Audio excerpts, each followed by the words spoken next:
Nagsabi sa akin, nabasa ko yung column ni Bobby Tiglao. Opo, opo. Habang ginaganap pala yung Quackcom na yan, nandito yung mga operatives ng ng ICC. Nasa opisina daw po ni Majority. Hindi, sa opisina ni Speaker. Oo. At sila pa nga yung iba raw na nagbibigay ng mga kung paano itatanong. Ngayon, kung nandito sila, nakita nila, nalantad sa kanila ang kakulangan ng due process, at kung tatanggapin nila yung transcript na ginawa, na ngayon pa lang sasabihin ko na mga inutil din sila. Oo. Nako.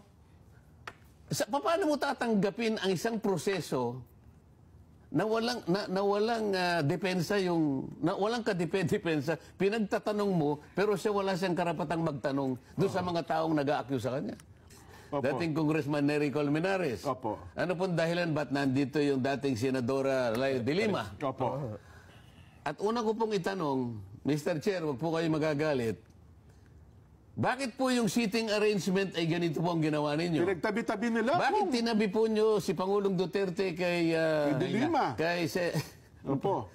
Kay hindi niya makilala kung sino bago hairdo. At pagkatapos tinabi mo si dito pa lang meron na pong dito pa lang may plano na po kayo panghiya dito. Totoo yun. Di ba? May intimidation na kaagad dyan. Alam po ninyo yung gagawin nyo, pinlano po nyo ito Pati sa seating arrangement. Baka akala ninyo hindi lantad sa lahat ng tao ito lang. Kaya natin pinapaliwanag, doon pa lamang sa seating arrangement, meron na po kayong plano. Totoo.